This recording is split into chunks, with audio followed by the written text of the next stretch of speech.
Hello everyone. I am Dr. Anubhuti Tiwari, Associate Professor Botany at SRKP Government College, Kishangarh.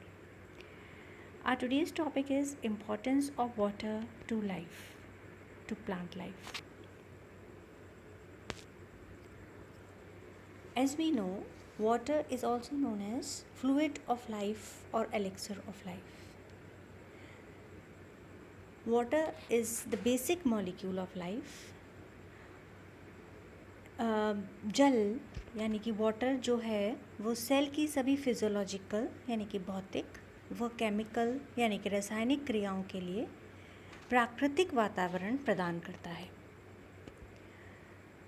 जैसा हमें पता है कि लाइफ ओरिजिन जो है वो जल में हुआ है, वाटर में हुआ है। सभी लोअर प्लांट्स जैसे एल्गी यानी कि शैवाल, उनका जीवन जो है वो जलीय माध्यम पर ही पूर्ण होता है। लाइफ साइकिल्स, जितनी भी लाइफ साइकिल्स हैं,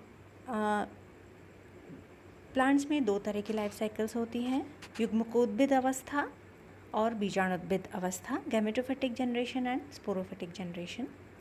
और ये दोनों ही जनरेशन में से कोई ना कोई एक जनरेशन जल पर निर्भर करती है, जिससे वह अपने स्पोर्स या सीड्स का डिस्पर्जल कर पाती है।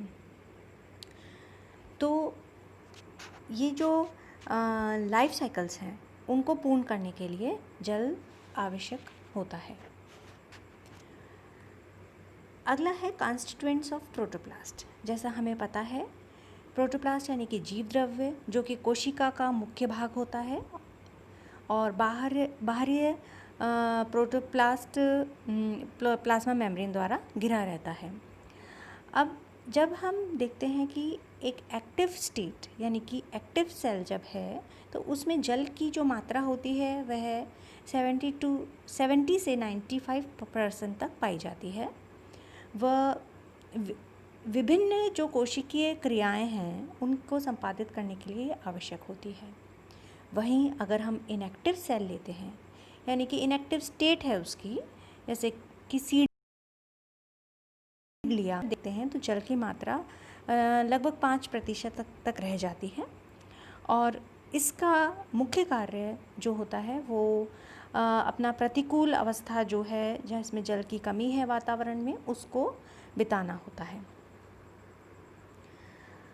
अब आती है प्लाज्मा मेम्ब्रेन। प्लाज्मा मेम्ब्रेन यानी कि सेल मेम्ब्रेन या कोशिका झिल्ली जिसे हम कहते हैं।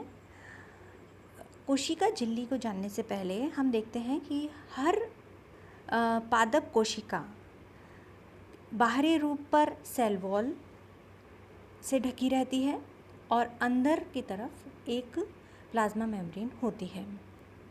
बाहरी सेल वॉल जो है वो नॉन लिविंग होती है और पूरी तरह से पारगम्य होती है, जबकि प्लाज्मा मेम्ब्रेन जो है वो लिविंग स्ट्रक्चर है और वो या तो अर्ध पारगम्य यानी कि सेमी परमिएबल होती है या सेलेक्टिवली परमिएबल मेम्ब्रेन होती है। वहीं प्लाज्मा मेम्ब्रेन की जो इकाई है वह लिपिड प्रोटीन की बाइलेयर स्ट्रक्चर है और इसकी ये जो स्ट्रक्चर है इसके निर्धारण के लिए जलीय वातावरण का होना आवश्यक होता है। वह अपने स्ट्रक्चर को तभी पूर्ण कर पाती है जब जलीय माध्यम में होती है या सेल पूरी तरह से टर्जिट होता है या स्फीति अवस्था में होता है। अब है अगला यूनिवर्सल जल जो है वो यूनिवर्सल सॉल्वेंट यानी कि सार्वत्रिक विलायक के रूप में जाना जाता है। इसका मतलब यह है कि जो जल है वह गैस, मिनरल्स यानी कि खनिज लवण और ऑर्गेनिक कंपाउंड्स जो कि कार्बनिक पदार्थ हैं जो पादप बनाता है, उनको सभी को डिज़ोल्व करके या डिज़ोल्व अवस्था में रखता है। वह एक मीडियम की तरह यह कार्य करता है। फिर आता है आयोनाइजेशन ऑफ सॉल्यूट्स। आयोनाइजेशन मतलब आयनीकरण। विलयों का आयनीकरण। हमें पता है जो जल है वो हाइड्रोजन और ऑक्सीजन मॉलिक्यूल से मिलकर बनता है और जल में घुलने पर अणु जो हैं वो आयोनाइज हो जाते हैं।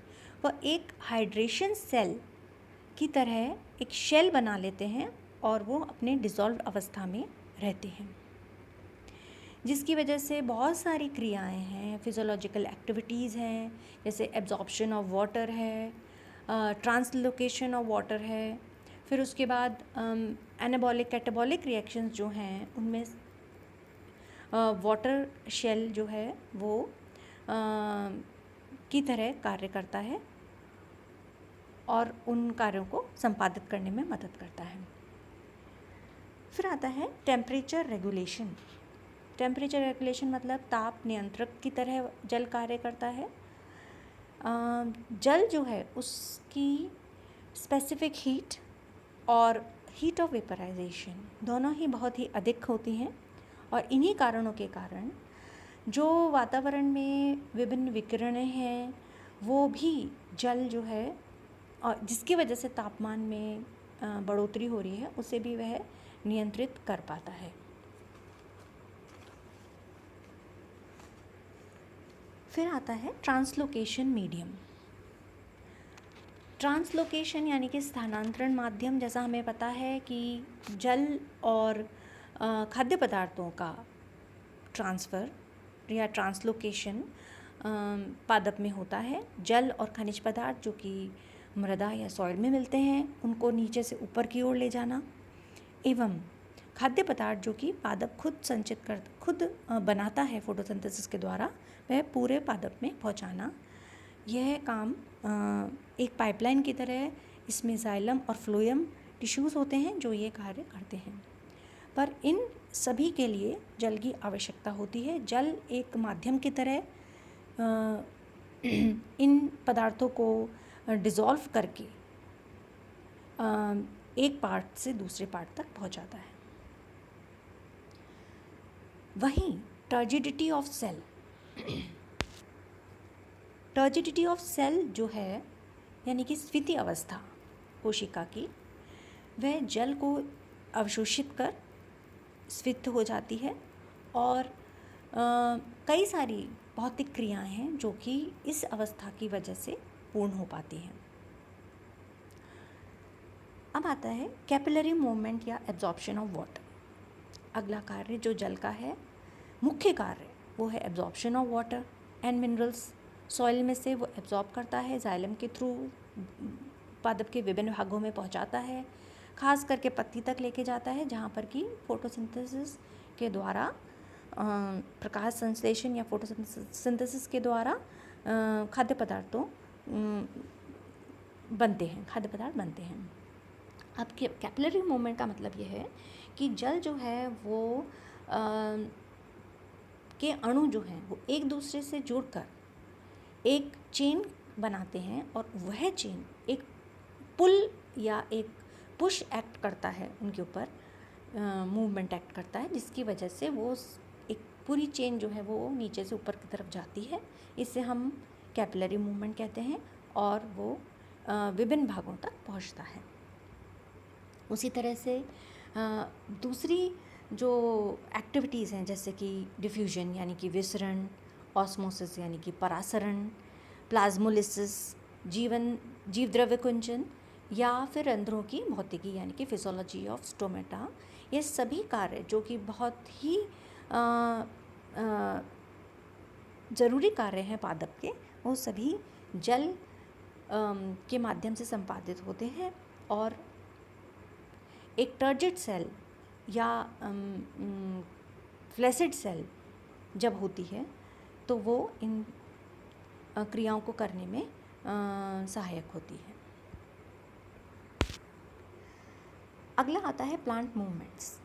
जैसा हमें पता है कि प्लांट की जो कोशिकाएं हैं वो अलग अलग स्टिमुलस जैसे कि लाइट है, फिर टेम्परेचर है, कुछ केमिकल्स हैं, उनकी ओर अपना रिएक्शन दिखाती है और वृद्धि करती है। और ये सभी कोशिका के अंदर पाए जाने वाले जल की मात्रा या जल के कारण बनी टर्जिडिटी से ही संभव हो पाता है। अगला है cohesive and adhesive bonds of water. Cohesive का मतलब होता है कि जब एक सभी समान अणुओं में जुड़ाव होता है, जैसे कि वाटर का वाटर मॉलिक्यूल के साथ ही जब जुड़ता है तो एक चेन बनती है और वो वाटर एब्जॉर्प्शन में हेल्प करती है। उसी तरह से एडेसिव बॉन्ड्स होते हैं जिसमें कि वाटर मॉलिक्यूल्स के दूसरे ऑक्सीजन या नाइट्रोजन अणुओं के साथ जब बॉन्ड बनाते हैं तो उस तरह के बॉन्ड्स होने की वजह से वाटर ज़्यादातर चीज़ों के साथ अपने आप को डिज़ोल्व करने में या सॉल्यूशन बनाने में हेल्प करता है। इसलिए हम इन सभी भौतिक व रासायनिक क्रियाओं में जल एक माध्यम की तरह कार्य करता है और पादप को फलने फूलने में मदद करता है।